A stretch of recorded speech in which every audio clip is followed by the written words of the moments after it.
Oi, gente! A gente está aqui em mais um vídeo para falar para vocês hoje especificamente sobre o processo do visto, né? A gente vai falar para vocês qual o tipo de visto que a gente se encaixou e como foi todo esse processo, né? Bem, basicamente, a gente teve a assessoria da empresa dele, contatos com advogados que auxiliaram a gente aí no processo todo do visto e ver qual categoria de visto a gente se encaixava. Então, no meu caso, eu me encaixei no visto D7, que é o visto para rendimentos próprios, e ele se encaixou no visto D3, que é o visto de profissionais altamente qualificados, que tem que ter pelo menos 5 anos de experiência na área. Então, ele já se encaixou nesse visto aí, que é um pouco mais específico, e também como ele ia já pela empresa, foi a melhor forma de ir legalmente. Só um adendo que para esse visto do D3 também é necessário a graduação comprovada, tá? E no meu caso é um tecnólogo e, e 5 anos de experiência em carteira de trabalho, né? E até uma coisa que eu não sei se eu consegui comprovar, porque eu tive muita experiência sem carteira assinada, né? Como PJ, então eu não sei se eu consegui comprovar, mas eu tive a sorte de conseguir comprovar na carteira. Então, falando um pouco mais especificamente de cada tipo de visto, por exemplo, o visto D3, que é o de profissional altamente qualificado, ele tem uma lista de documentos especificamente, e o meu visto tem outro tipo de documentação que a gente tinha que fazer o preenchimento. Então, no site da VFS, tem um site chamado VFS Global, que é o que faz a intermediação do governo aqui de São Paulo, né, no caso de São Paulo, para Portugal. Então a empresa passou para a gente algumas documentações já e o restante a gente foi seguindo o checklist desse site aí. Vou deixar o link no vídeo da descrição. Então, dependendo do visto, tem uma documentação para a gente poder juntar. Então, teve algumas coisas, por exemplo, do preenchimento dos formulários aí de visto, que não podia escrever no próprio formulário, né? Era tudo preenchido digitalmente, então você tinha que preencher aí por um editor de texto, um editor de PDF. Então a gente teve que fazer todo o preenchimento ali pelo computador mesmo para depois fazer a impressão. Então a gente gastou bastante folha no começo, que a gente achava que tinha que preencher manualmente e tal, e não, era só a folha de assinatura mesmo, que era só no lugar onde a gente assinava que a gente podia fazer manualmente ali, né? Isso. E alguns documentos também, alguns campos de alguns documentos também precisa preencher de uma forma específica também, às vezes sem pontuação. Então, Sim, são algumas coisas data de bem nascimento chatinhas. era invertido, então eles têm um padrão também de preenchimento. Então, cada documentação aí com a sua lista, a gente vai falar por cima aqui mais ou menos o que pedia na lista de documentos dele, do visto D3. Basicamente, era o checklist impresso, que tem lá no site da VFS, o formulário oficial também do site da VFS, que é um formulário de pedido de visto de longa duração para residência temporária. Então a gente também teve que preencher esse formulário, os dois preencheram esse formulário. Daí o que mais que teve aqui? Daí, fora isso, a gente mandou, né, o passaporte original, com a cópia também do passaporte em si, das folhas que tinha carimbo. Também tem um documento muito importante que é o chamado PB4, que é o que dá direito a gente acessar a saúde pública lá em Portugal. Então é um acordo entre Brasil e Portugal, que a gente vai no site da Receita Federal e a gente consegue pegar esse documento. Daí, fora isso, do D3 tem a promessa de contrato, tem a questão de comprovação de habilitações acadêmicas, no caso do certificado dele teve que ser autenticado, teve o comprovante das habilitações profissionais, no caso, né, a própria carteira de trabalho, também teve que colocar o currículo dele no modelo europeu, né? Sim, deixar o currículo no modelo europeu Sim. deu um pouquinho de trabalho, que não é um negócio divertido de você fazer. Sim. Que mais? Outras coisas, o imposto de renda também, olerite, extrato da conta. Bastante coisa. Uma coisa que é interessante no meio dessa documentação toda é que, por exemplo, para ambos, né, a gente tinha que ter um comprovante de alojamento. que seria uma reserva em hotel. Então, a gente teria que fazer uma reserva em hotel de 30 dias. Ou Airbnb. Ou Airbnb, mas que fosse possível ser cancelado, né? Como a gente está no processo de ver a casa, então a gente pegou uma reserva no hotel e com cancelamento gratuito um dia antes da chegada, porque daí a intenção é a gente cancelar isso, mas eles precisam desse comprovante de alojamento também, então é importante. Então, esses mais ou menos os documentos aí, meio que por cima, depois eu posso deixar listado aqui, no caso do D3, o que precisa tanto. E agora, no meu caso do visto D7, que é o visto para quem tem rendimentos próprios, por exemplo, se você tem uma renda no Brasil e você vai continuar trabalhando, ou sei lá, você tem aí um meio de comprovar que você tem dinheiro para poder ficar um certo tempo estável em Portugal, esse foi meu caso. Então, no caso aí, teve alguns documentos iguais dele, formulário oficial. No caso meu, especificamente, teve segunda via certidão de casamento em inteiro teor, que ela foi apostilada no cartório, então para valer lá e a gente ter, né, esse vínculo, por exemplo, precisava, né, da certidão de casamento para poder valer lá. Outra coisa também importante era o meu imposto de renda em si, né? Tinha que mandar o meu imposto de renda, os meus últimos 6 olerites também eu tive que mandar. Então, fora isso, também teve algumas declarações que a gente não pode viajar sem o visto, a gente tem que também fazer, que foi uns documentos padrões aí que a empresa enviou pra gente. Então, durante todo o processo de juntar a documentação e até mesmo fazer o checklist final, a empresa, os advogados estiveram junto com a gente em call, a gente pegou toda a documentação, ver se era isso mesmo, se estava correta a forma de preencher. Então, eu acho que assim, sozinho dá para fazer, mas acho que se a gente tivesse sem esse apoio, seria mais difícil, né? Porque tem alguns detalhezinhos que a gente não sabia, por exemplo, da data de nascimento que tem que preencher no formulário, tem que preencher a data invertida, eu não sei o que, tem um formato específico. Algumas informações mesmo que a própria empresa dá também no formulário, que no caso, como ele vai com um contrato de trabalho, a gente tem que colocar um contato lá de alguém responsável, da empresa, enfim.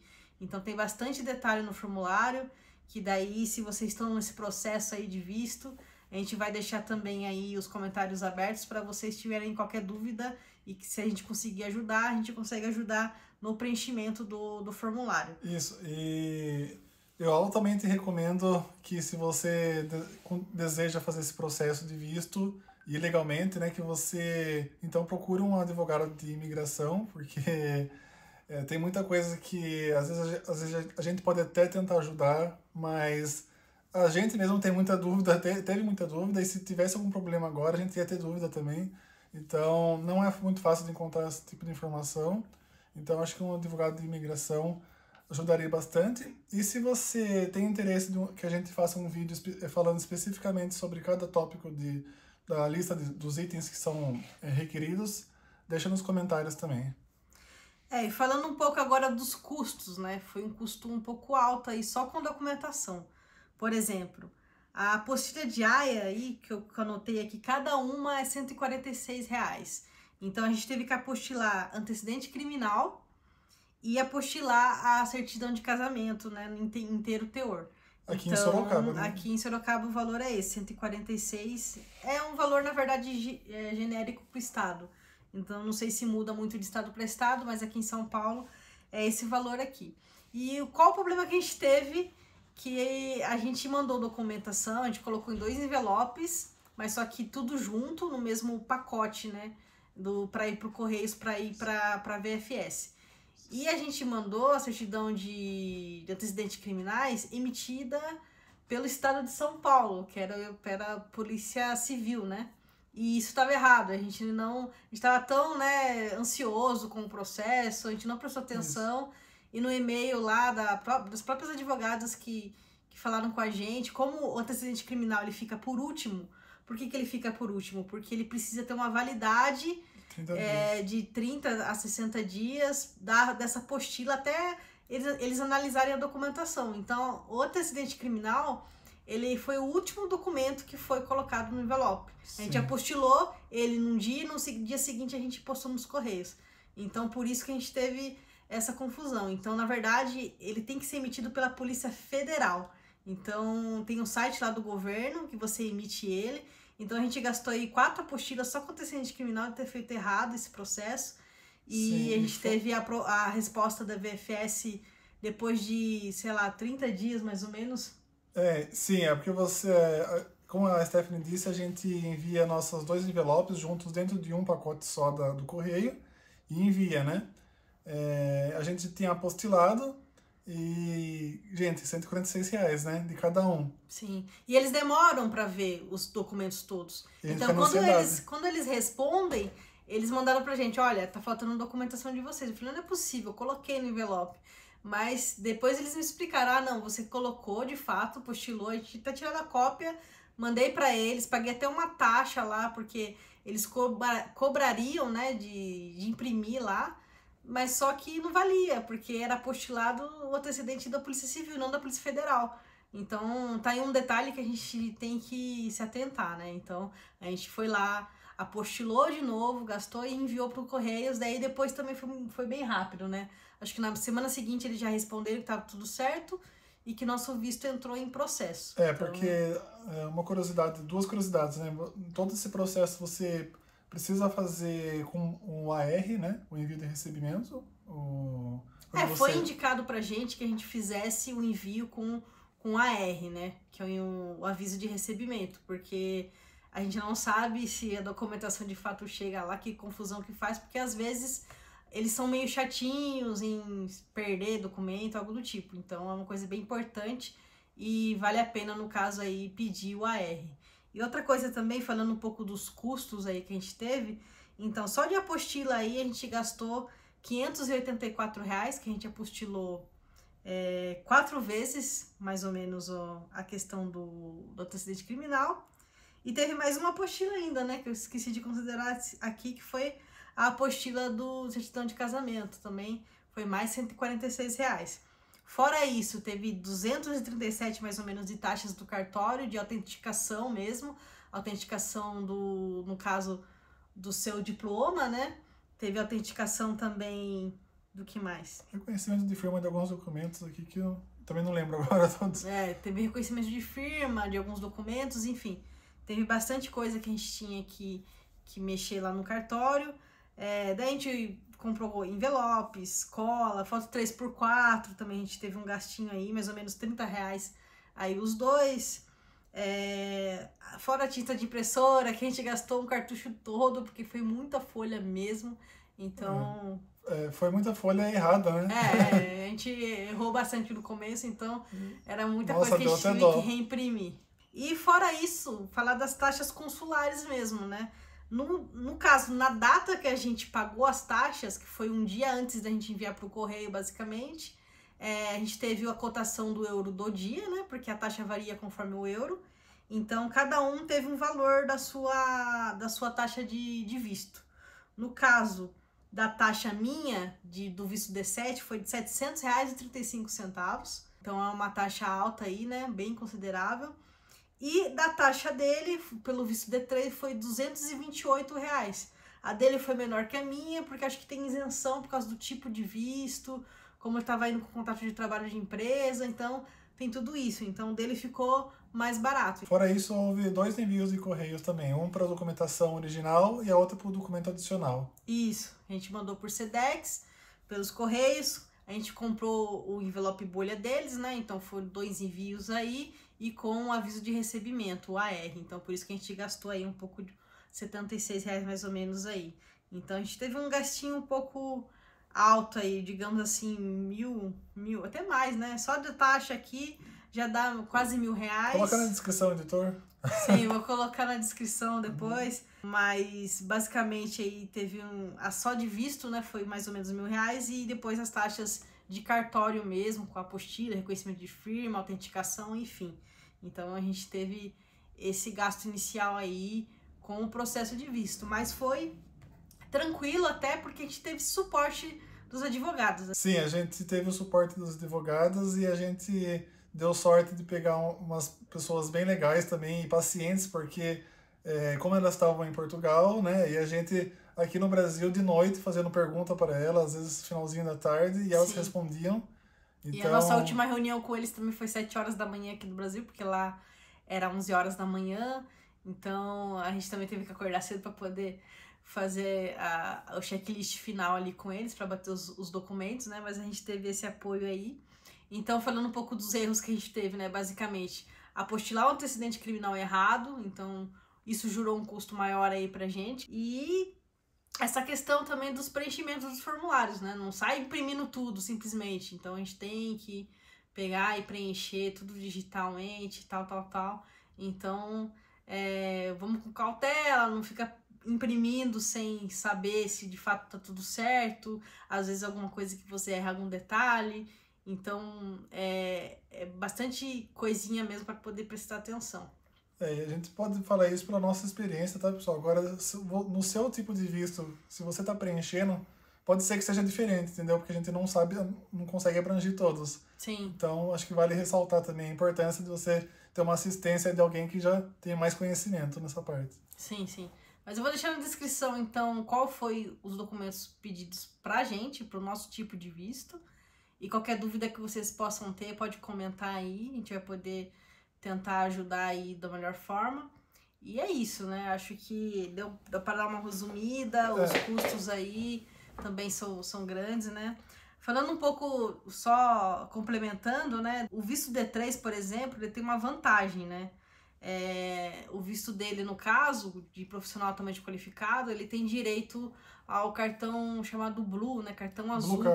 Blue Card da União Europeia. Então, teoricamente, quanto mais tempo a gente viver lá, ficar lá, a gente vai ter a flexibilização de morar em outros países da União Europeia. Então, esse visto dele aí é bem interessante, porque a gente poderia viver, morar de qualquer lugar sem muita burocracia, né? Porque não tem tanta burocracia daí entre os países da União Europeia. E, bom, é isso. É um pouquinho da nossa experiência tirando visto. Foi um processo cansativo e provavelmente vai ser para você também, de ansiedade, e até hoje a gente está ansioso porque o nosso processo atual ele está no consulado agora, então eles falam que pode levar até 60 dias. Sim. Então depende muito, né? Tá no consulado, então não tem como saber. Então basicamente, por exemplo, a gente tem uma estimativa de 60 dias para ter o visto, porém a empresa ela não deixa a gente emitir a passagem enquanto não tiver com o passaporte em mãos.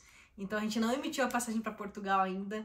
A gente sabe que a gente vai mais ou menos em outubro, mas a gente não sabe a data exata. Então assim que o processo do visto acabar, a gente tiver com o passaporte em mãos, daí eu vou emitir a passagem. Daí a gente vai conseguir falar para vocês com mais tranquilidade como foi, né? Mas assim, a gente recebeu o feedback lá do visto, que está em processo, né? Com o consulado lá de Portugal e tal. Então, na verdade, começou dia 3 de agosto que começou, de fato, o nosso processo. Então, se for colocar 60 dias aí, dá início de outubro. Então, a gente, até voltar o passaporte, ainda tem um tempinho aí. Então, a gente imagina que a gente vá para Portugal mais ou menos aí meio de outubro, final de outubro, enfim. As próximas etapas basicamente arrumar uma casa de fato, né? Ver de fato como vai ficar. E essa questão toda, né, da passagem, de como a gente vai levar nossa pet, enfim, que já está no processo também aí de adaptação. E, inclusive, o próximo vídeo vai ser sobre a nossa pet, né? A gente vai falar todo o processo de como é levar um pet no avião. No caso, a nossa pet é um porte médio, então a gente vai levar ela no porão do avião. Então, ela já está de quarentena pra gente conseguir todo mundo junto, né? Então, a nossa pet é um cachorro que tá ali, ó. A nossa vira-latinha.